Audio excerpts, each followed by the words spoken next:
शलाकया चक्षुरुन्मिलितं तस्मै श्रीगुरवे नमः। नमो विष्णुपादाय कृष्णपृष्ठाय भूतले श्रीमते भक्तिवेदांत स्वामिनिति नामिने। नमस्ते सारस्वती देवे गौरवाणी प्रचारिणे निर्विशेष शून्यवादी पाश्चात्य देशतारिणे। हे कृष्ण करुणा सिंधो दीनबंधो जगत्पते गोपेश गोपिका कांत राधा कांत नमोस्तुते। तप्त कांचन गौरांगी राधे वृंदावनेश्वरी वृषभानुसुते देवी प्रणमामि हरिप्रिये। वाञ्छाकल्पतरुभ्यश्च कृपा सिन्धुभ्य एव च पतितानां पावनेभ्यो वैष्णवेभ्यो नमो नमः। जय श्री कृष्ण चैतन्य प्रभु नित्यानंद श्री अद्वैत गदाधर श्रीवासादि गौर भक्तवृंद। हरे कृष्ण कृष्ण कृष्ण हरे हरे, हरे राम राम राम हरे हरे।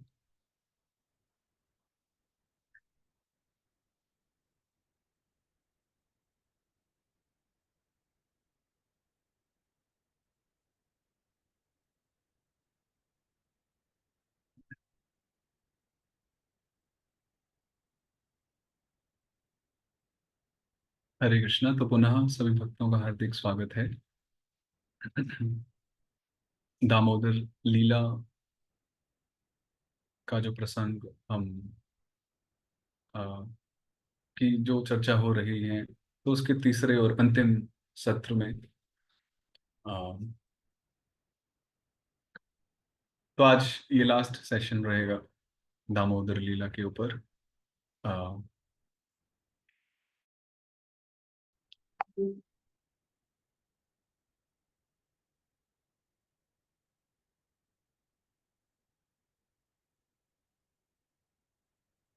तो भगवत कृपा से हमने दामोदर लीला के ऊपर कुछ चर्चा करने का प्रयास किया अभी तक, और कर ही रहे हैं।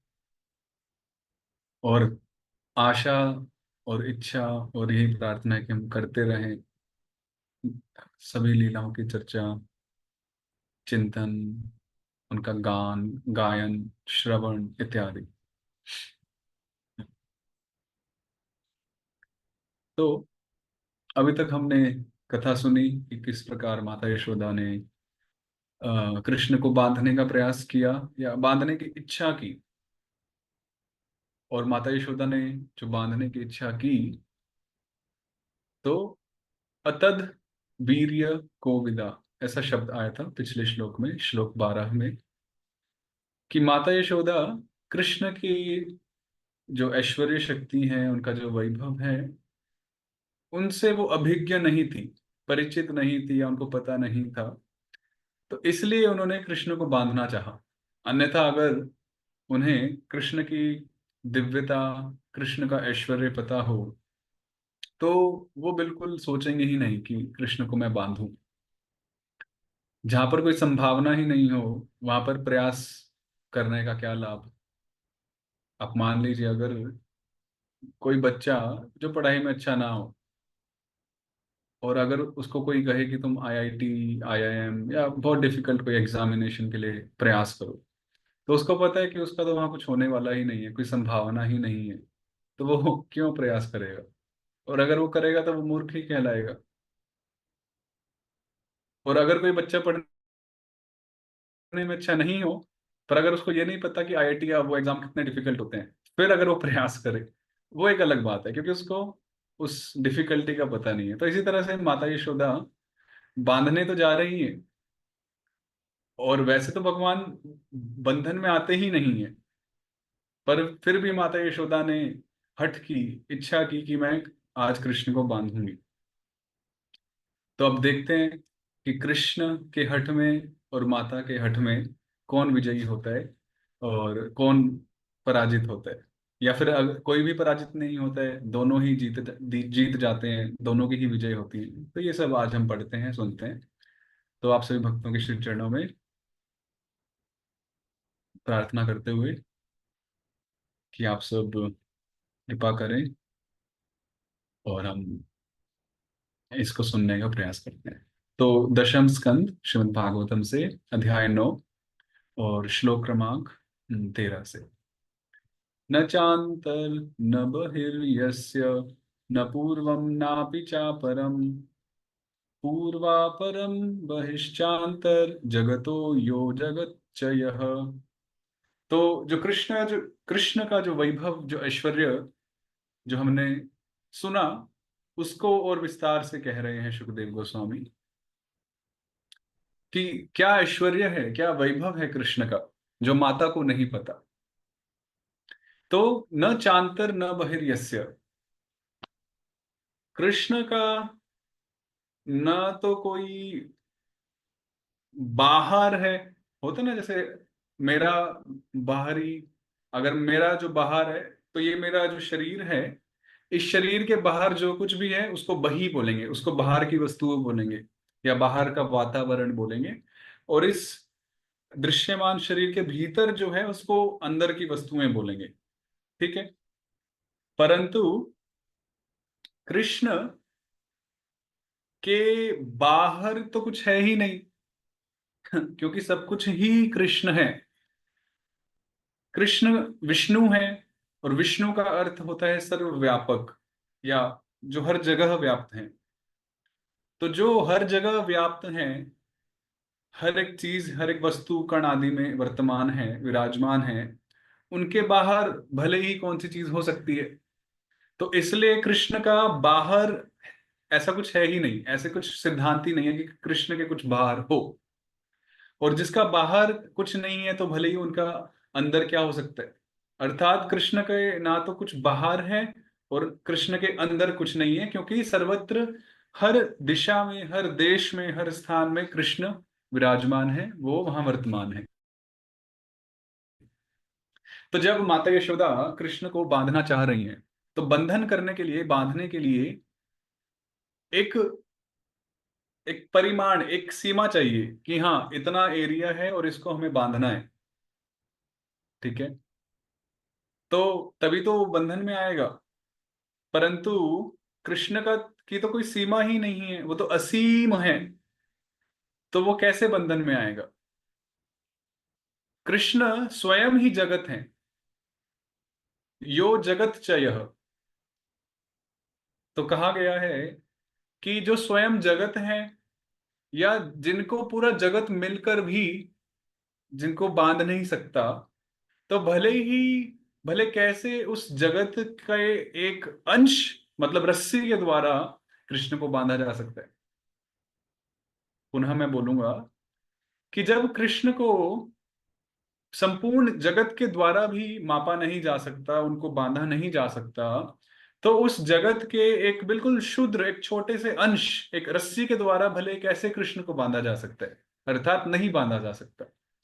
तो कृष्ण का ना कोई अंदर है ना कोई बाहर है। तो इस प्रकार ये सिद्ध होता है कि कैसे कृष्ण सर्वव्यापक है, हर देश हर स्थान में वर्तमान है।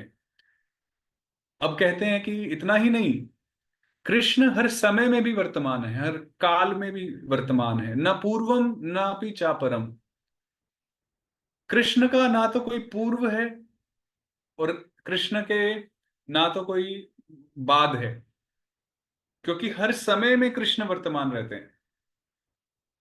हर समय में कृष्ण वर्तमान रहते हैं, उसके पहले भी, उनके पहले भी कुछ नहीं है और उनके बाद में भी कुछ नहीं है।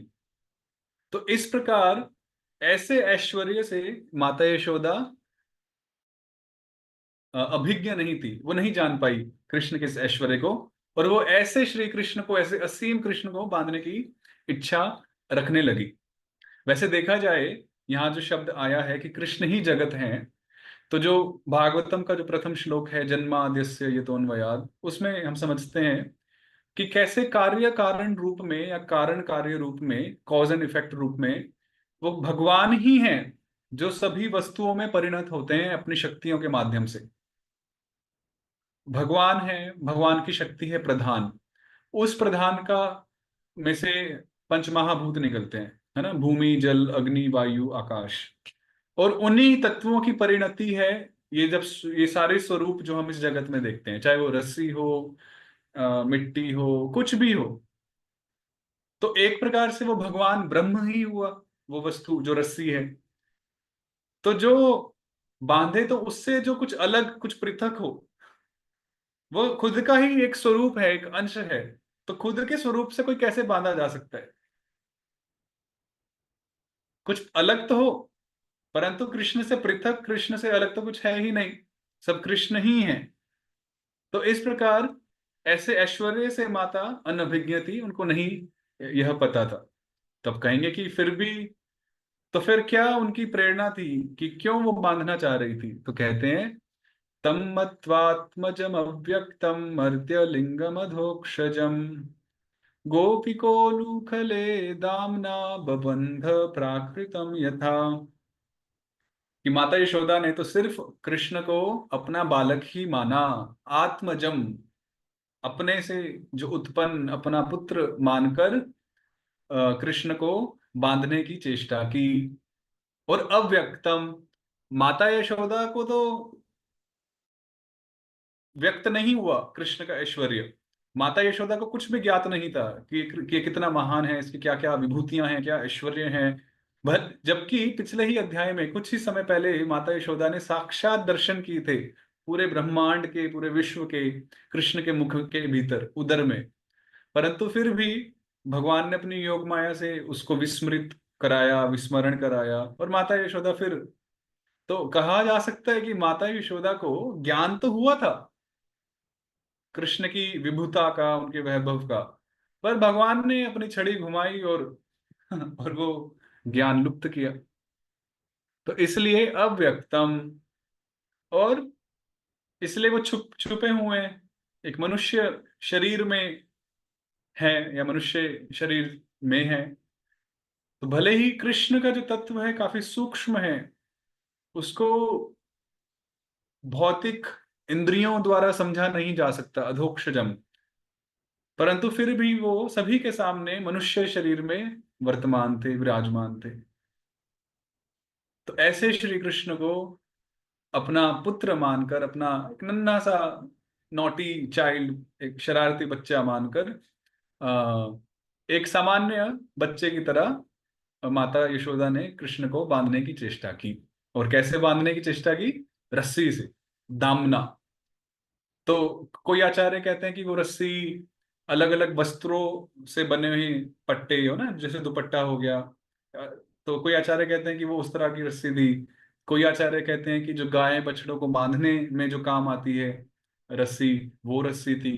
तो इस प्रकार से अलग अलग अलग भिन्न भिन्न रस्सियों से माता यशोदा ने बांधने का प्रयास किया। हो सकता है कि पहले शुरू में माता यशोदा ने बछड़े गाय को बांधने वाली रस्सी ही प्रयोग की हो, पर जब सारी रस्सियां खत्म की हो गई तो माता यशोदा ने फिर कपड़े मंगाने चालू किए कि भाई अपना भी दुपट्टा लाओ, अपना भी साड़ी लाओ। तो ये भी संभव है। तो इस प्रकार माता यशोदा ने बांधने की चेष्टा शुरू की, बांधा नहीं है, चेष्टा शुरू की है। तो क्या सफल हुई? देखते हैं। तद्दाम बध्यमानस्य स्वार्भकस्य कृतागसः द्व्यंगुलो नम भूतेन संदधे न्यच्च गोपिका। तो माता यशोदा ने जब कृष्ण को उस रस्सी से बांधने का प्रयास किया, तो उन्होंने देखा कि जब वो एक हाथ से कृष्ण को पकड़ी हुई है और दूसरे हाथ से रस्सी बांधने का प्रयास कर रही है, तो वो जो रस्सी है वो 2 उंगली छोटी पड़ गई। जब वो माता यशोदा ने कृष्ण के चारों तरफ रस्सी घुमाई, और जब उसको वो बांधने जा रही थी, है ना, गांठ तो मारनी पड़ेगी, तो जब वो बांधने जा रही थी तो वो 2 उंगली छोटी पड़ गई रस्सी। कितनी उंगली? 2 उंगली। अब 2 उंगली का मतलब है इतना, है ना, इतना। हम स्केल से नापेंगे, इंची टेप से, तो इतनी वो कम पड़ गई रस्सी। तो जब 2 उंगली कम पड़ी तो माता को लगा कि भाई पहली रस्सी शायद से छोटी पड़ गई होगी। तो उन्होंने अन्यच्च संदधे, एक दूसरी रस्सी ली और दूसरी रस्सी को उस रस्सी से जोड़ दिया। अब उसके बाद क्या होता है? यदासी तदपि न्यूनम तेनान्यदपि संदधे तदपि द्व्यंगुलम न्यूनम यद्यदादत्त बंधनम। अब माता यशोदा ने जब वो दो रस्सी जब हो गई और उससे श्री कृष्ण को बांधना चाहा, तो क्या देखा कि वो रस्सी भी छोटी पड़ गई। तो माता यशोदा ने हार नहीं मानी, उन्होंने कहा कि चलो कोई बात नहीं।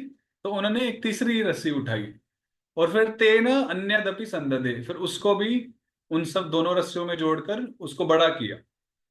अब जब उन रस्सियों से जब बांधना चाहा और जब गांठ लगाने जा ही रही थी, तो देखा क्या कि दोबारा 2 उंगली वो रस्सी छोटी पड़ गई। तो इस प्रकार माता यशोदा कई सारी रस्सियां जोड़ती गई, जोड़ती गई, जोड़ती गई, और हर बार जो रस्सी थी, गांठ लगाते समय 2 उंगली छोटी पड़ जाती थी। ऐसा हुआ कि माता यशोदा जब ये सब कर ही रही थी, तो वहां पर कोलाहल सा मच गया। रस्सी जोड़ रही है, नहीं हो पा रहे। तो आसपास की जो सखियां गोपियां थी, वो भी धीरे धीरे वहां पर इकट्ठी हो गई, क्योंकि उससे पहले तो वहां नहीं थे। ठीक है। तो अब क्या होता है, एवं स्वगेह दामानि यशोदा संदधत्यपि गोपीनां सुस्मयन्तीनां स्मयन्ती विस्मिता भवत्।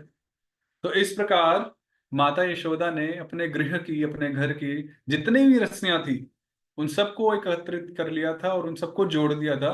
और फिर भी जब भी वो कृष्ण को बांधना चाहती थी, तो वो हमेशा 2 उंगली ही छोटी पड़ जाती थी, 2 उंगली ही छोटी पड़ जाती थी। और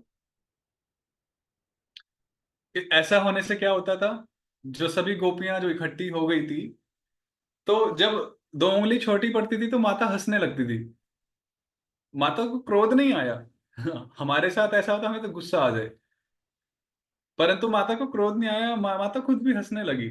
और माता कृष्ण को नहीं बांध पा रही हैं, तो सभी गोपियां भी ऐसे छुप छुप के हंसने लगी, या वो भी हा हा हु हु करने लगी, हंसने लगी अपने दुपट्टों के नीचे, कि देखो देखो मैया से तो अपना बालक को दंड भी नहीं दिया जा रहा।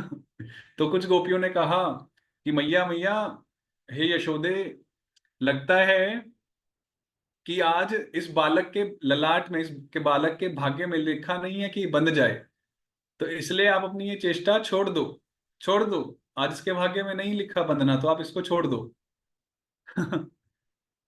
तो पर माता यशोदा ने तो हट अपना रखी थी कि नहीं, आज तो मैं इसको बांध कर ही रहूंगी। तो इस प्रकार शब्द आता है विस्मिता, कि सभी जो गोपियां थी वो बड़ी विस्मित हुई, आश्चर्यचकित हुई। तो क्या आश्चर्य था? 2 आश्चर्य थे। पहला आश्चर्य तो ये था कि सभी गोपियां खड़ी खड़ी देख रही हैं कि कृष्ण का जो पेट है, उधर है, वो बिल्कुल छोटा सा है, बिल्कुल लघु। तो और उनका ऐसा भी नहीं है कि कृष्ण का शरीर बढ़ रहा हो आकार में, वो उतना ही है जितना है। और जो रस्सियां हैं, जितनी भी रस्सियां जोड़ लें, वो जब जोड़ते हैं तो बड़ी दिखती हैं, परंतु जब जैसे ही कृष्ण के उस छोटे से पेट को बांधने आती है, तो वो छोटी बढ़ जाती हैं। तो एक तो आश्चर्य ये था कि कृष्ण का शरीर बड़ा नहीं हो रहा है और रस्सियां घट नहीं रही हैं, फिर भी वो 2 उंगली छोटा ही रह जाता है। दूसरा आश्चर्य ये था कि हर बारी सिर्फ 2 उंगली ही छोटी रहती है रस्सी, ना कि 3, ना 4, ना 5।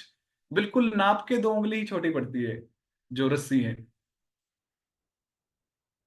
तो वो 2 उंगली छोटी क्यों पड़ती है, उसको हम अगले श्लोक में देखते हैं।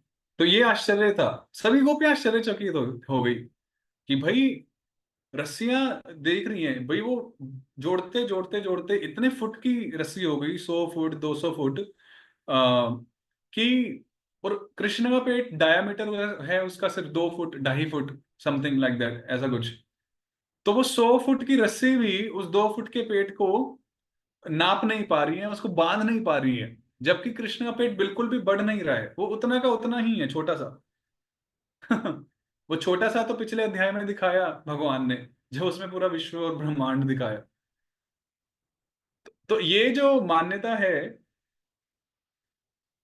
कि जो मायावादियों की मान्यता है, गोपियों की बात नहीं कर रहा मैं, मायावादियों की क्या मान्यता है, वो निराकार ब्रह्म की उपासना करते हैं, वो परम सत्य का स्वरूप निराकार ब्रह्म बताते हैं। ऐसा जो परम सत्य है वो कहते हैं कि जो निराकार ब्रह्म है जिसका कोई आकार नहीं है, ऐसा ब्रह्म ही परम सत्य है। तो वैसा क्यों कहते हैं? क्योंकि भौतिक जगत में हम देखते हैं, जब भी कोई रूप वाली वस्तु आती है, कोई साकार वस्तु आती है, तो उस साकार वस्तु की एक सीमा होती है। उदाहरण के लिए, जैसे ये मेरे हाथ में स्पीकर है और ये इस लैपटॉप से कनेक्टेड है जिससे क्लास चल रही है। तो अब आप में से जब कुछ कोई बोलेंगे तो इस स्पीकर में से आवाज आएगी, है ना? अब इस स्पीकर का एक डायमेंशन है, एक आकार है, एक रूप है।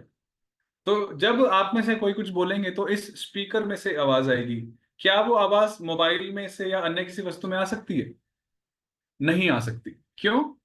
क्योंकि स्पीकर की सीमा के साथ ही, उसके आकार के साथ ही उसकी सीमा है, उसकी लिमिटेशन है। वो अपने आकार के बाहर जाके कार्य नहीं कर सकता, उसका फंक्शन उतने में ही सीमित हो जाता है। उसी प्रकार से हमारा जो मनुष्य शरीर है, हमारा भी एक डायमेंशन है, एक रूप है, आकार है। तो हमारे शरीर के कार्य भी हमारे शरीर तक ही सीमित हैं, उससे बाहर नहीं। तो मायावादियों का कहना है, उनका मानना है कि यदि कोई साकार वस्तु या विषय है या व्यक्ति है, तो वो परम सत्य नहीं हो सकता, क्योंकि साकार वस्तु हमेशा सीमित होती है, वो हमेशा लिमिटेड होती है, उसमें लिमिटेशंस होते हैं। इसलिए वो साकार, भगवान के साकार रूप को परम सत्य नहीं मानते। इसलिए वो कहते हैं कि अगर कुछ असीमित है तो वो सिर्फ निराकार ब्रह्म ही है। समझ रहे हैं? परंतु भगवान ने इसको निषेध किया। भगवान भले ही उस मनुष्याकार में हैं, कृष्ण बाल स्वरूप में हैं, परंतु उन्होंने बार बार यह करके दिखाया, ये बताया हमें कि कैसे वो उस रूप में होते हुए भी सर्वव्यापक हैं, हर जगह हैं, पूरा ब्रह्मांड उनके भीतर है। जैसे माता यशोदा को दर्शन दिया, अर्जुन को दर्शन दिया विराट रूप का। जब वामन रूप में आए थे बलि महाराज से भिक्षा मांगने, तब भी उन्होंने वो करके दिखाया। वो वही शरीर था और फिर वो वहीं बड़े हुए, त्रिविक्रम भगवान बन गए। तो इसलिए ये मानना कि साकार स्वरूप, भगवान का साकार स्वरूप भौतिक साकार स्वरूप की तरह है, तो ये गलत है, ये अपराध है। तो इस प्रकार गोपियों ने भी देखा कि भैया आकार तो है, तो उन्होंने भी थोड़ा सा सोचा है कि आकार है तो उसकी तो सीमा होनी चाहिए, तो बंध जाने चाहिए। बंद क्यों नहीं रहे? बंद क्यों नहीं रहे? तो वो इसलिए नहीं बंध रहे क्योंकि वो आकार होते हुए भी वो अनंत है, वो असीम है।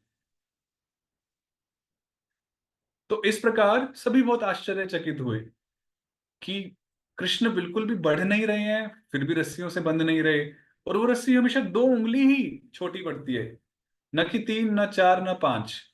तो बड़ा आश्चर्यचकित, आश्चर्य हुआ उन सबको। तो अभी जब आश्चर्य हुआ, तो स्वमातुः स्विन्न गात्राया विस्रस्त कबरस्रजः दृष्ट्वा परिश्रमं कृष्णः कृपयासीत् स्वबंधने। तो माता प्रयास कर रही हैं, कर रही हैं, कर रही हैं, पर कृष्ण बंध नहीं रहे। क्यों नहीं बंध रहे? आचार्य समझाते हैं कि माता का तो हठ था कि मुझे कृष्ण को बांधना है, उसको दंड देना है ताकि वो सुधरे।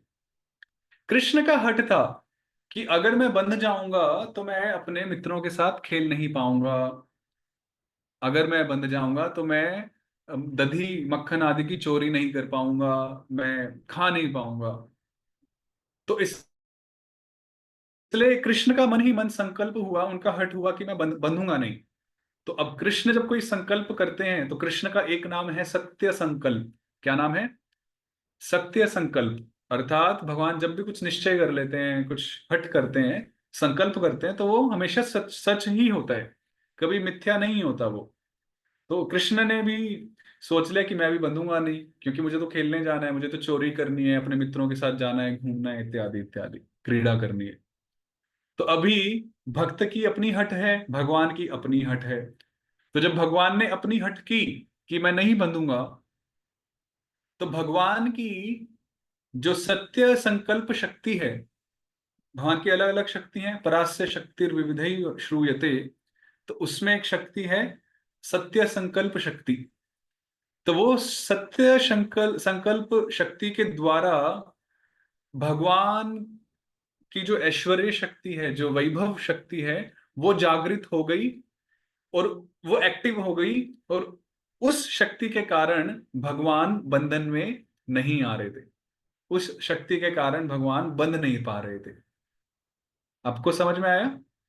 माता बांधना चाह रही है, पर जो भगवान का जो संकल्प है कि मैं बंधूंगा नहीं, उस संकल्प के कारण जो भगवान की ऐश्वर्य शक्ति है, वैभव शक्ति है, वो एक्टिव हो गई और वो शक्ति बंधने नहीं दे रही है कृष्ण को। तो अब क्या उपचार है, क्या होगा आगे? क्या बंधेंगे या नहीं बंधेंगे? तो फिर उसके बाद भगवान ने देखा कि मेरी माता को पूरे शरीर पे पसीने ही पसीने हो गए हैं, वो पूरे शरीर पे लथपथ हो गई है, क्योंकि आप सोचिए माता यशोदा ने पूरे दिन से कुछ नहीं खाया था। कृष्ण ने तो फिर भी सुबह सुबह उठकर थोड़ा दूध पी लिया था, और दूध पीने के बाद मक्खन भी खाया था, है ना, जब मटके से जब चोरी की थी। तो कृष्ण ने तो फिर भी कुछ खा लिया था, कुछ पी लिया था। माता यशोदा ने तो कुछ भी जलपान इत्यादि कुछ नहीं किया था। ऐसा नहीं था कि माता यशोदा थोड़ा ब्रेक दे के चलो मैं लंच करके आती हूँ फिर अपनी सेवा कंटिन्यू करूंगी, ऐसा नहीं था। माता यशोदा आप सोचिए सुबह 2-3 बजे से उठी हुई हैं और अब संध्या हो गई है। आचार्य समझाते हैं कि इस समय आते आते शाम हो चुकी है। माता यशोदा ने पूरे दिन से कुछ नहीं खाया। अब हमारे साथ भी होता है कभी कभी, जब बहुत सेवा होती है हम कुछ नहीं खा पाते, तो भगवान उससे प्रसन्न होते हैं, जैसे माता यशोदा से भी प्रसन्न होंगे। तो माता को पूरा पसीने से लथपथ देखा भगवान ने, देखा कि पूरी थकी हारी है, पर फिर भी वो अपना परिश्रम नहीं छोड़ रही, अपनी मेहनत नहीं छोड़ रही कि मैं कृष्ण को बांध के ही रहूंगी। और भगवान को पता है कि इनकी मंशा बहुत अच्छी है, ये मेरे को सुधारना चाहती है, मेरा भला चाहती है। क्योंकि बांधना तो दुर्योधन ने भी चाहा था। क्या उनके बंधन में आए? नहीं, बल्कि उनको तो अच्छी शिक्षा भी प्रदान की। परंतु यहाँ पर जब देखा कि माता इस हालत में है, तो भगवान का जो हृदय है वो द्रवीभूत हो गया, वो पिघल गया। और भगवान के हृदय में जो उनकी सर्वोपरि शक्ति है, सबसे ऊंची श्रेष्ठ शक्ति जो है, वो जागृत हो गई, वो एक्टिव हो गई। और वो कौन सी शक्ति है? वो है भगवान की कृपा शक्ति। जो भगवान की जो करुणा है, जो कृपा है, वो जागृत हो गई, जो सभी शक्तियों की महारानी है, सब में श्रेष्ठ है, शिरोमणि है। तो जब वो शक्ति जागृत हुई, एक्टिव हुई, तो बाकी जो सत्य संकल्प शक्ति, ऐश्वर्य शक्ति, वो दब गई, उनका दमन हुआ। और जब वो कृपा शक्ति की लहर उठी, तो भगवान का हृदय द्रवीभूत हुआ, पिघल गया मक्खन की तरह। और फिर भगवान का ने उस बंधन को स्वीकार किया। बोलो दामोदर भगवान की जय। तो दृष्ट्वा परिश्रमम कृष्ण कृपया आसीत स्वबंधने। तो वो जो 2 उंगली जो भगवान दिखाते हैं, जो कम पड़ रही थी, तो उसमें एक है परिश्रम, भक्त का जो भक्तिमय परिश्रम, और दूसरे भगवान की कृपा। परिश्रम, श्रांति और कृपा, परिश्रम और कृपा। तो इस प्रकार माता यशोदा के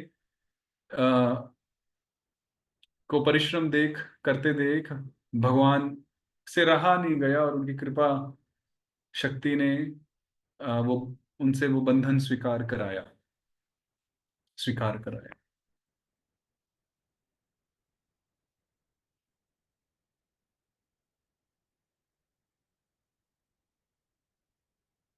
एवं संदर्शिता यंग हरिणा भृत्यवश्यता स्ववशेनापि कृष्णेन यस्येदं सेश्वरम वशे। तो अभी यहाँ पर कहते हैं कि इस प्रकार भगवान श्री हरि ने अपना भक्त वात्सल्यता या प्रेम वश्यता का गुण प्रकट किया। कि जो भगवान संपूर्ण जगत के उनके लोकपालों के साथ उनके ईश्वर हैं, सभी लोकपालों के और सभी लोकों के सबके ईश्वर हैं प्रभु, और वे भगवान स्ववशेन अपने ही अधीन रहते हैं, स्वाधीन है वो परतंत्र नहीं है। परंतु फिर भी उन्होंने इस परतंत्रता को स्वीकार किया, माता यशोदा के अधीन वो हुए। तो ये कोई दूषण नहीं है भगवान के चरित्र में, बल्कि ये कोई दूषण नहीं है, तो बल्कि भगवान का भूषण है। आचार्य बड़े अच्छे दो शब्दों को प्रयोग करते हैं। भक्तों के द्वारा बंध जाना भगवान के प्रति, भगवान में कोई दूषण नहीं है, बल्कि ये तो भगवान का भूषण है, और ये भगवान का एक गुण है जिसको भक्त वात्सल्यता या प्रेम वश्यता कहते हैं। आप सोचिए, इस प्रेम वश्यता, इस भक्त वात्सल्यता को दर्शाने के लिए भगवान भगवान भले ही आत्माराम है, परंतु उनको भूख लगी। ध्यान से सुनिएगा, भगवान भले ही आत्माराम है, परंतु फिर भी उनको भूख लग जाती है। वो अपने आप में पूर्ण काम है, फिर भी उनको अतृप्ति होती है, असंतुष्टि होती है। वो अपने आप में उनका स्वरूप है, शुद्ध स्वरूप है, उनका शुद्ध सत्व का स्वरूप है, फिर भी उनको क्रोध आता है, गुस्सा आ जाता है।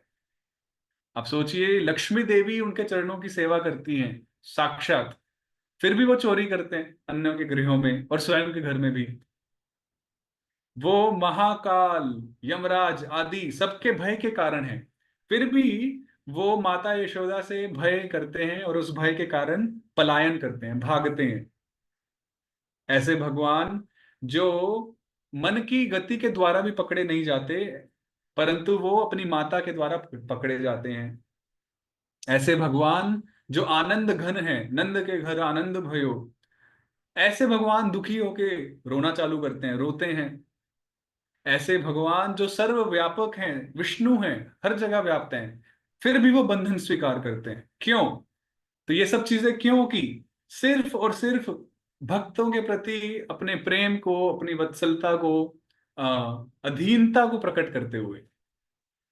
कितनी सुंदर बात है, बड़े सुंदर भाव है आचार्यों का। तो इस प्रकार से अपने भक्तों के अधीन होना भगवान की कमजोरी नहीं है, भगवान का कोई प्रदूषण नहीं है, बल्कि इससे भगवान को अंतरंग आनंद की प्राप्ति होती है।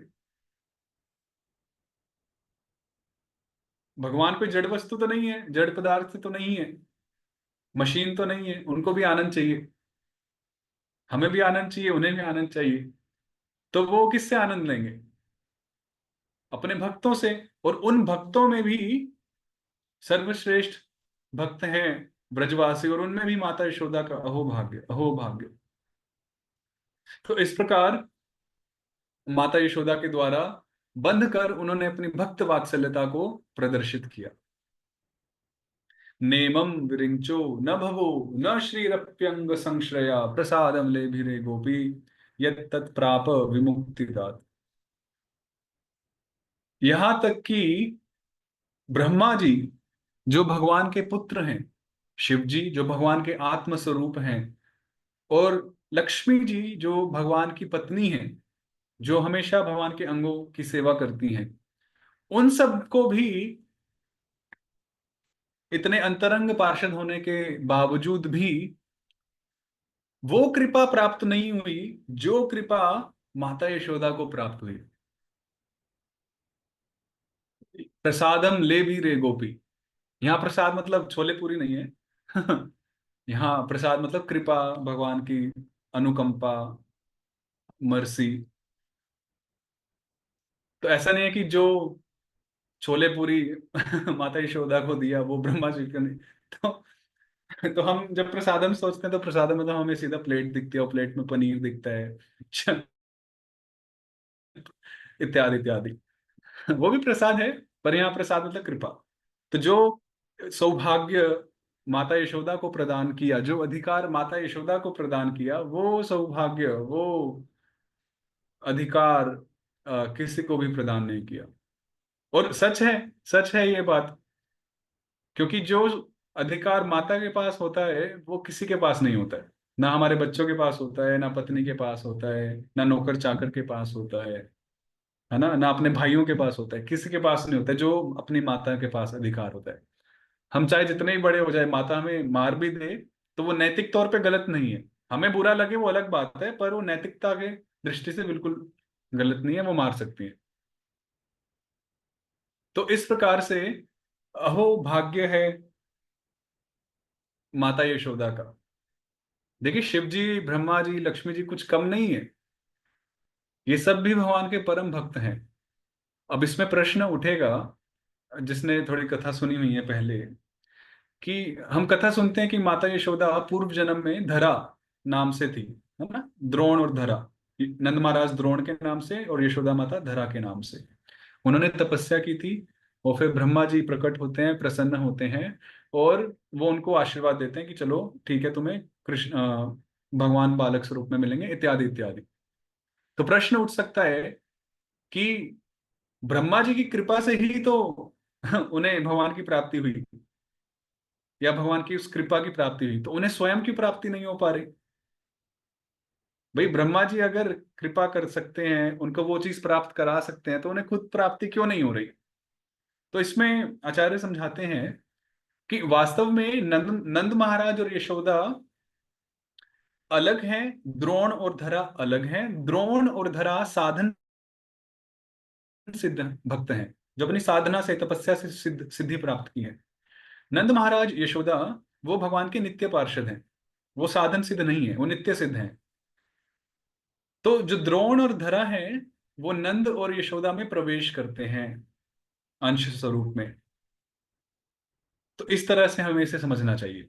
द्रोण और धरा नंद महाराज में और यशोदा माता में प्रवेश करते हैं। तो इस प्रकार से जो माता है, माता यशोदा है, उनका अहो भाग्य है, और जो कृपा उनको प्राप्त हुई, जो अधिकार उनको प्राप्त हुआ, वो किसी और को प्राप्त नहीं हुआ। तो इस प्रकार नायम सुखापो भगवान देहिनाम गोपिका सुतः ज्ञानिनाम चात्मभूतानाम यथा भक्ति मताम इह।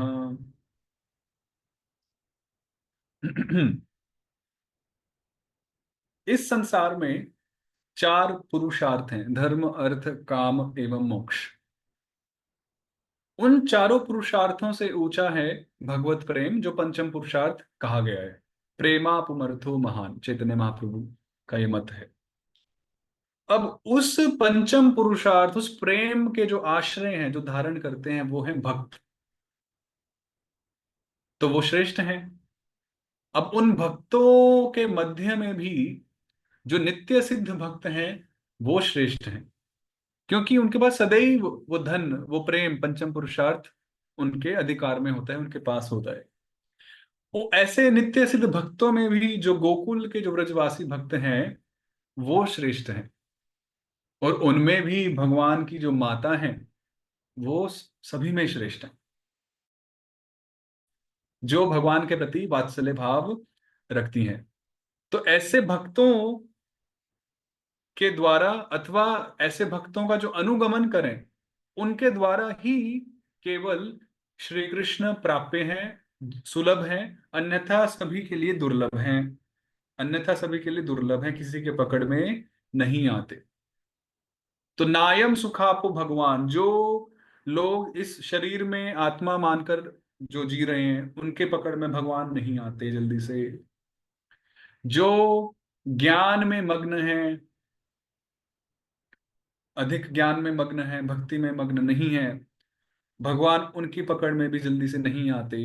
अथवा जो योग आदि में मग्न है, उनकी पकड़ में भी भगवान जल्दी से नहीं आते। जैसे भक्ति मताम यहाँ, जैसे भक्तों के पकड़ में भगवान आते हैं, विशेष रूप से जो रागावलंबी भक्त हैं, जो ऐसे माता यशोदा जैसे भक्तों का अनुगमन करते हैं। तो हम ये जो लीला श्रवण यहाँ कर रहे हैं, ये कोई छोटा कार्य नहीं है। कभी हम सोचें कि अरे तो चलो कुछ कुछ मीठा हो जाए, तो चलो दामोदर लीला सुनते हैं या चलो थोड़ा हम टाइम स्पेंड करते हैं। अच्छी बात है, कैसे भी सुने, सुन तो रहे हैं। परंतु ये कोई छोटा कार्य नहीं है, हल्के में नहीं लेना चाहिए। ये श्रवण सेवा जो है, जो हम कर रहे हैं, ये वास्तव में अपनी नित्य स्थिति को हम बना रहे हैं, उसको शेप दे रहे हैं, उस नित्यत्व की तरह, उस सनातनत्व, उस अमरत्व की तरह हम आगे बढ़ रहे हैं।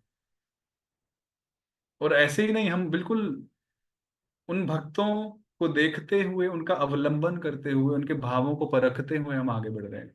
तो जैसे कल हम चर्चा कर ही रहे थे, कुछ भक्त बता रहे थे कि कितना सुंदर लग रहा है कि हम जब डिटेल्स में सुन रहे हैं। तो ये डिटेल्स में सुनने सुनाने का अभिप्राय, प्रयोजन ही यही है कि हम सब उस बारीकी में जाएं, और उतनी बारीकी में हम भी वो चिंतन करें। इतना ही तो मकसद है ना। और हमें यहाँ क्या शो ऑफ थोड़ी करना है, यहाँ कोई लाखों करोड़ों रुपए खर्च करके कथाएं थोड़ी चल रही हैं, भागवत सप्ताह आदि। सिंपल सा सेटअप है, आप भी एक सिंपल से विनम्र सेटअप में बैठे हैं, हम भी एक सिंपल से सेटअप में बैठे हैं, पर मकसद बहुत बड़ा है, और ये कार्य बहुत बड़ा है, और बिल्कुल प्रामाणिक है, क्योंकि हम आचार्यों, श्रील प्रभुपाद और ग्रंथराज श्रीमद् भागवतम को आधार रखकर ये कार्य कर रहे हैं, ये सेवा कर रहे हैं। तो हमारी जब भी गोलोक में वापसी होगी उसमें ये जो हम सेवा कर रहे हैं, अभी जो दामोदर लीला का श्रवण कथन कर रहे हैं, इसका उस गति में बहुत बड़ा हाथ होने वाला है, और होगा ही, इसमें कोई संशय नहीं है। जो समझ पा रहे हैं वो समझ पा रहे हैं, जो नहीं समझ पा रहे हैं ठीक है, वो एक दिन समझ पाएंगे। तो ये सेवा हो, कोई भी सेवा हो, ये सब मिलके हमारी वो उस परम गति में सहायक बन रहे हैं। विशेष रूप से ये जो भाव हैं, एक भक्त बड़ा सुंदर कह रहे थे, कभी कभी भक्त होने के बाद भी हम कई सारे विषयों में अपना ध्यान लगाते हैं, टॉपिक्स में आध्यात्मिक होते हैं, जैसे सृष्टि हुई, भगवान का ऐश्वर्य हुआ, इत्यादि इत्यादि, वो भी उचित है, होना चाहिए। परंतु अगर वो सब हुआ और हम भगवान के प्रति जो हमारा रस रस है उसकी ओर आगे नहीं बढ़े, तो भी क्या प्रयोजन या क्या ज्यादा लाभ। समझ रहे हैं, वो गलत नहीं है, परंतु उसके साथ साथ इसमें इसमें ही तो हमें आगे बढ़ना है। ऐश्वर्य भगवान का हम इसलिए श्रवण करते हैं कि हम माधुर्य में सही रूप से स्थित हों, और हम अपने माधुर्य को प्रामाणिक रूप से आगे बढ़ाएं, ना कि भावुकता रूप से। तो इसलिए सिर्फ भक्तों की पकड़ में ही भगवान आसानी से आते हैं, अन्यथा बहुत क्लेश, दुख सहन करने पड़ते हैं अन्य जनों को, भगवान को प्राप्त करने के लिए। आप देखिए ना कई सारे पंथ हैं, आध्यात्मिक पंथ हैं, कैसी कैसी तपस्याएं करते हैं, व्रत करते हैं, भगवान को खोजते हुए उनकी प्राप्ति के लिए। और आप अपना जीवन देखिए, हमारा भक्तों का जीवन देखिए, आराम से।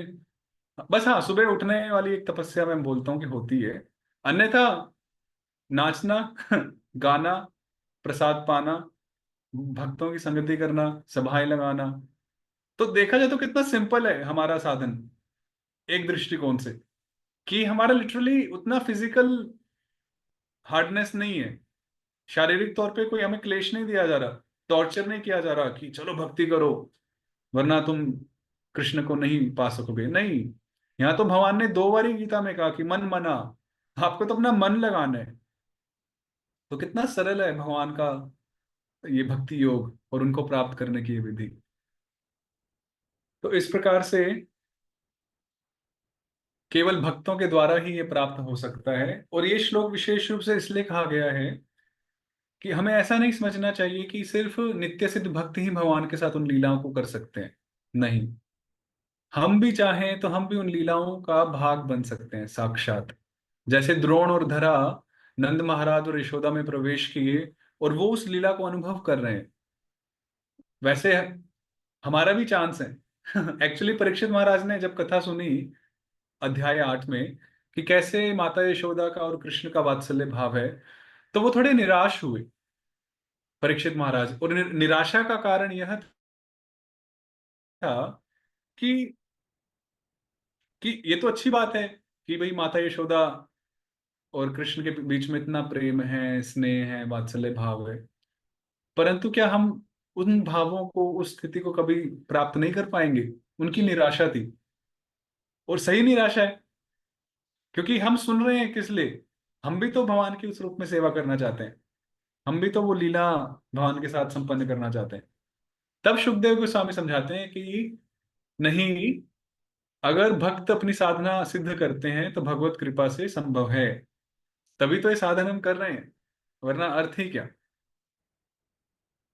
तो इस प्रकार से यहाँ पर जो दामोदर लीला है वो संपन्न होती है, और बाद में फिर जो नल कुंवर और मणिग्रीव का जो उद्धार है उसकी लीला आरंभ होती है। तो वो तो हम आगे नहीं छेड़ेंगे, तो हम यहीं विश्राम लेते हैं, यहीं रुक जाते हैं। कहने के लिए कई सारी बातें होती हैं। परम पूज्य राधा गोविंद महाराज कहते हैं कि जो एक वक्ता होता है, बोलने वाला होता है, वो कई चीजें पढ़कर आता है, श्रवण कर कर आता है, नोट्स वगैरह बनाते हैं, परंतु जब वो बोलने लगते हैं तो सब ध्यान नहीं रहता है। तो अच्छा, वो ऐसा कह रहे थे कि जो हम वक्ता जो पढ़ते हैं तो उसमें से कुछ परसेंट ही याद रहता है, और जब बोलने लगते हैं तो उसमें भी कुछ परसेंट ही बोल पाते हैं। तो इसलिए अपना स्वयं का भी अध्ययन होना ही चाहिए। तो आप सब भी, अब तो दामोदर मास आ ही रहा है, प्रत्येक दिन दामोदर अष्टकम हम सब गाएंगे, ही नमाम ईश्वरम सच्चिदानंद रूपम, जो कि इस दामोदर लीला का संक्षिप्त वर्णन है, बड़ा ही प्यारा। तो इन पॉइंट्स का, इन बिंदुओं का चिंतन कीजिएगा, और अगर किसी को लाभ हुआ तो बहुत अच्छी बात है, अच्छा अच्छा लगेगा कृष्ण बलराम को, माता यशोदा को। ठीक है, तो हम यहीं रुक जाते हैं। तो दो तीन प्रश्न अगर किसी के हो तो आप बता सकते हैं, क्योंकि 8:30 बजे मेरी एक दूसरी क्लास है, इसलिए। घनश्याम प्रभु जी, आप कुछ कहते हरे कृष्णा प्रभु जी, दंडवत प्रणाम। हैं? प्रभु जी अति सुंदर, वो तो सब दिन तो सेम ही भावना है, तो उसको रिपीट करने के कोई लाभ नहीं है। प्रभु जी, 13वें श्लोक में आपने बताया कि जो जो 13वें श्लोक में है कि भगवान के बाहर, कृष्ण के बाहर कुछ नहीं है। तो ये तो समझ में आता है कि वो उनका जो विश्व रूप है सब कुछ उनके अंदर में है, लेकिन कृष्ण के अंदर कुछ नहीं है, ये चीज समझ में नहीं है, इसको कैसे समझे?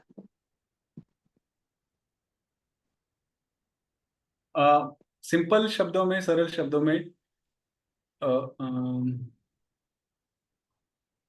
जैसे आप उदाहरण लीजिए आकाश का, है ना, आसमान या आकाश। आकाश हर जगह है, तो उस हिसाब से आकाश के बाहर कुछ नहीं है और आकाश के अंदर कुछ नहीं है, क्योंकि आकाश हर जगह है। अगर आप समझ पा रहे हैं तो थोड़ा सा सोचिए उस पर, है ना। आकाश हर जगह व्याप्त है, तो पॉइंट ये है कि भगवान सर्वव्यापक हैं, हर जगह प्रेजेंट हैं, व्यापक व्याप्त हैं। तो हर जगह व्याप्त हैं, इसलिए उनका अंदर बाहर है ही नहीं। अंदर बाहर तो उसका होता है ना जिसकी कोई सीमा होती है। जैसे ये बॉटल है, इसका एक आकार है, तो इसका बाहर है और इसका अंदर है। तो गोपियों ने भी सोचा, निराकारवादी मायावादी यही तो सोचते हैं कि कृष्ण का स्वरूप तो इतना सा है, तो उनका अंदर है और उनका बाहर है। परंतु वो सिर्फ जो आकार है, कृष्ण का आकार है, परंतु वो आकार होते हुए भी वो अनंत है, वो असीम है। इसी को जीव गोस्वामी और चैतन्य महाप्रभु ने अचिंत्य भेदाभेद कह दिया। यही चीज हमारे समझ के परे है इस स्थिति में, कि उसको, उनको साकार रूप भी देखना है, समझना है। जैसे आप राधा श्याम सुंदर के दर्शन करते हैं, आप कहाँ रहते हैं? दिल्ली में प्रभु। दिल्ली में राधा पार्थसारथी भगवान है ना, बड़े मंदिर में। अब उनके साथ नोएडा मंदिर जाता हूँ मैं। नोएडा राधा गोविंद देव है। हाँ। राधा गोविंद देव को देख के उनको साकार स्वरूप में हम देख रहे हैं, परंतु साकार स्वरूप में होते होते भी वो हर जगह व्याप्त हैं। तो ये चीज है, तो इसलिए कुछ अंदर बाहर नहीं है, जैसे आकाश। हरे ठीक है प्रभु कृष्ण। जी। हरे कृष्णा। हरे थैंक यू प्रभु जी। कन्हैया दास प्रभु जी। हरे कृष्ण प्रभु, धन्यवाद सलाम। Thank you so much for this wonderful session प्रभु, बहुत अच्छा लगा इतना डिटेल में सुन के। मैं बेसिकली फर्स्ट टाइम सुना इतना डिटेल में। जी जी।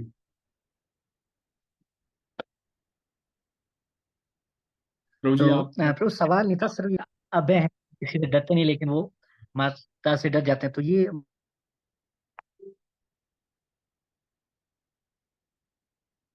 प्रभु जी आपका इंटरनेट, मुझे ऐसा नहीं कि ये रिपोर्ट। आप चैट में लिख दीजिए, आपका इंटरनेट सही नहीं चल रहा शायद से। आप जो भी है चैट में लिख दीजिए ना। स्वभक्ति श्रेय माता जी। हरे कृष्ण प्रभु जी, दंडवत प्रणाम।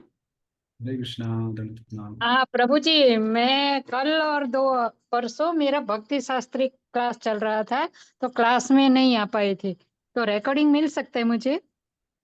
वो आप जो दूसरे एडमिन हैं ग्रुप के उनको आपके ये पूछिए। तीनों क्लास का? नाम सेविका माता जी, जो ग्रुप के एडमिन है, व्हाट्सएप ग्रुप के जो दूसरे एडमिन है, आप उनको आप पूछ सकते हैं। नाम सेविका माता जी।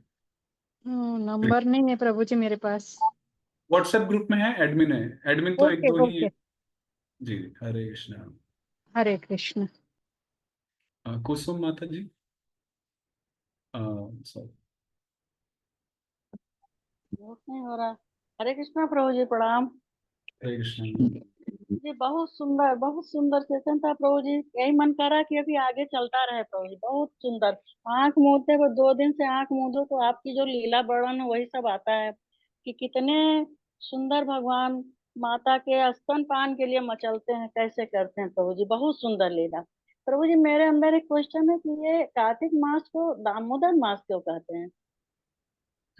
तो अच्छा प्रश्न है ये, तो हम कहना भूल ही गए। क्योंकि इस महीने में दामोदर लीला हुई, और इस लीला के द्वारा श्री कृष्ण का नाम दामोदर पड़ा। दामोदर का मतलब, दाम मतलब रस्सी, उदर मतलब पेट। तो पेट पर जब रस्सी बंध गई, है ना, दाम मतलब रस्सी संस्कृत में। दाम मतलब वो वाला दाम नहीं, टका टका पैसा वाला दाम नहीं। हिंदी में उसको भी दाम बोलते हैं। क्या दाम है, क्या भाव है। तो ऐसा नहीं है कि भगवान के पेट पे पैसे की माला लटका दी जैसे शादियों में होता है। तो इस तरह से दामोदर नाम पड़ा। और इस महीने को फिर दामोदर मास के नाम से भी कहा जाता है। जैसे मल मास को पुरुषोत्तम मास कहा जाता है ना, जो आता है 3 साल में एक बार ही। तो उस प्रकार से इसलिए दामोदर भगवान की विशेष पूजा थी। आप म्यूटेड हैं, आप अनम्यूट कर सकते हैं। हरे कृष्णा प्रभु जी, प्रणाम। हरे जय अनंत शेष प्रभु जी।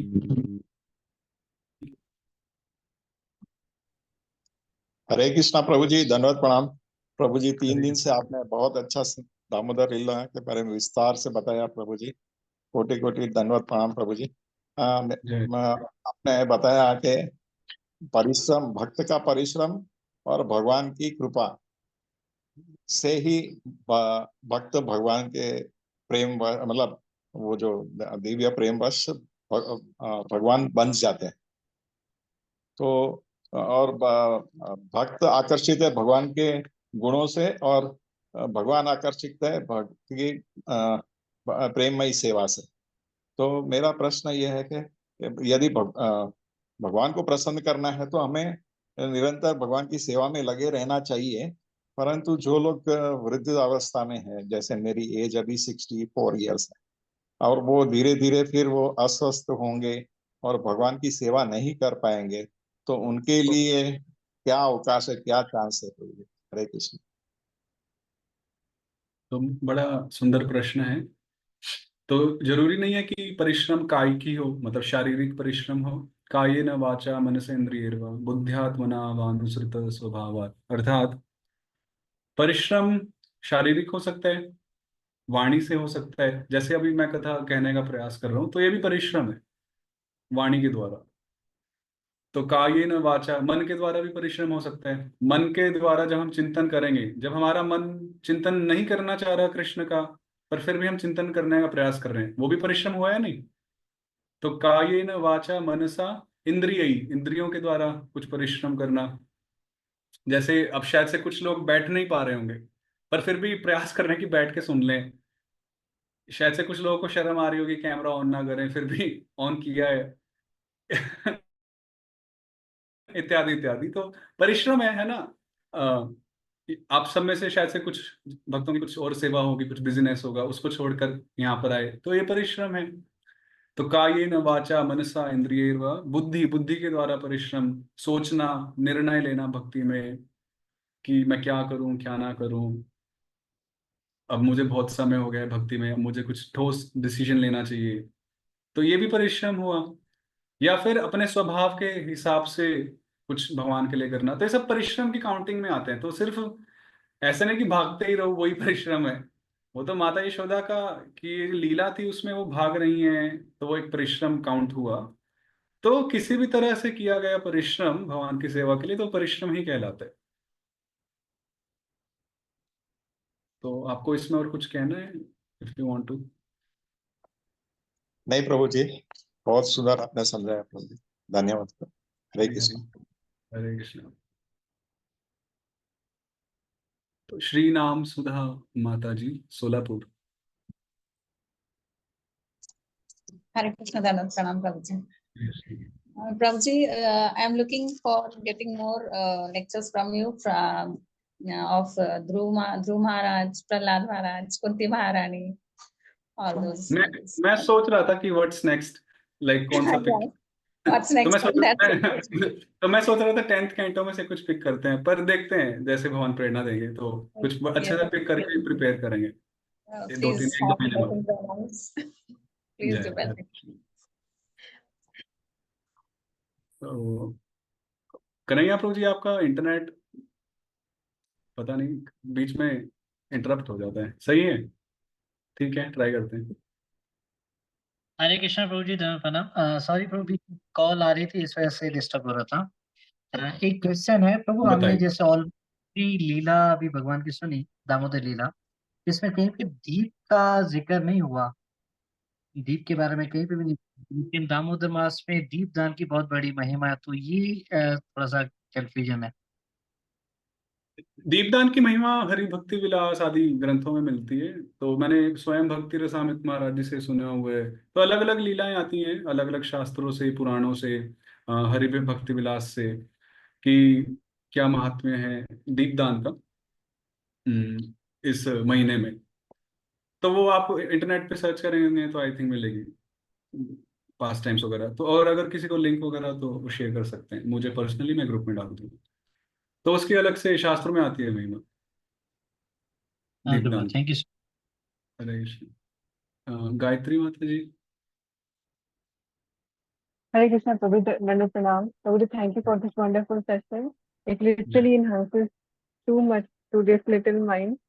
Prabhuji, my question is, Prabhuji, you said ना कि हमारा भी कुछ scope है in that नित्य लीला।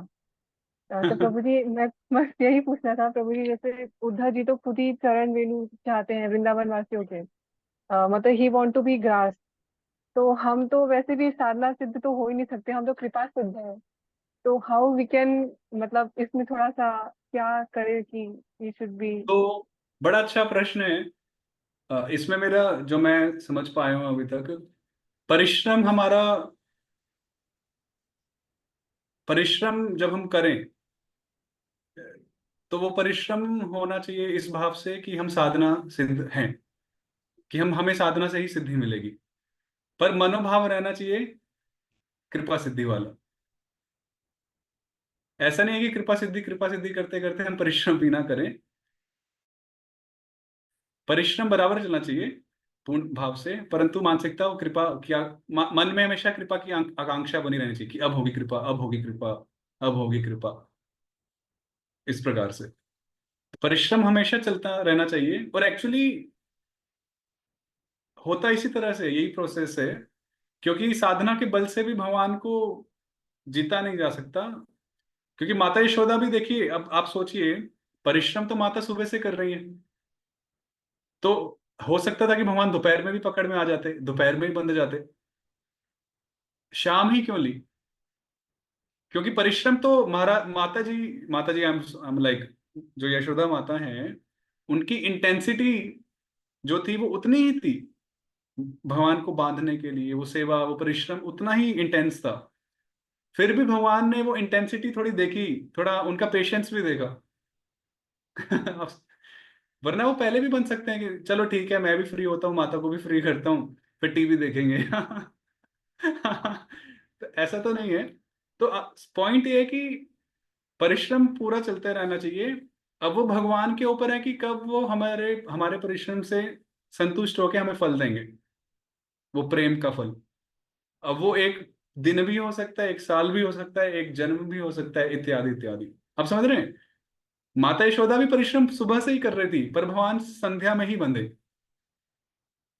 तो पूरे दिन क्या माता, ऐसा तो नहीं कह सकते कि माता यशोदा का निष्काम भाव नहीं था या शुद्धिकरण नहीं था उतना, शुद्ध होते होते संध्या को ही वो पूर्ण शुद्ध हुई, ऐसा तो कोई चीज नहीं है। वो शुरू से लेके आखिरी तक उनका वही प्रेममय भाव था। तो ये मेरी समझ है। तो परिश्रम चलते रहना चाहिए। अब वो भगवान के ऊपर है कि वो कब वो तथास्तु कर दें, प्रेममय तथास्तु। तो जब कर देंगे तो तब वो जो विकार हैं वो भाव आने लगेंगे। तो एक सेकंड, जस्ट 1 सेकंड प्लीज।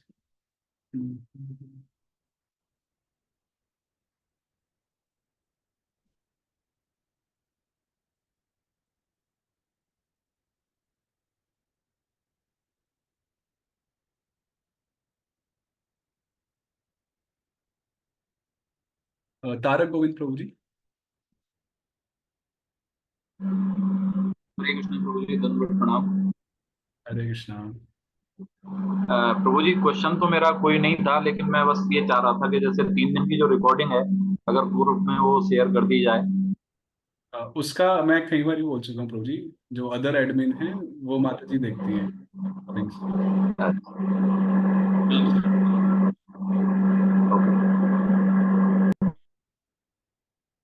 खुशी माता जी। हरे कृष्ण प्रभु जी, दंडवत प्रणाम। थैंक यू प्रभु जी फॉर द वंडरफुल सेशन। प्रभु जी, मेरा प्रश्न ये था कि कार्तिक मास में जो है दामोदर लीला के अलावा भी बहुत सारी लीलाएं हुई है, जैसे कि गोवर्धन लीला भी इसी मंथ में आता है, और एक नरकासुर के वध वाली लीला भी आती है। तो क्यों स्पेसिफिकली दामोदर मास जो है वो नाम दिया गया है?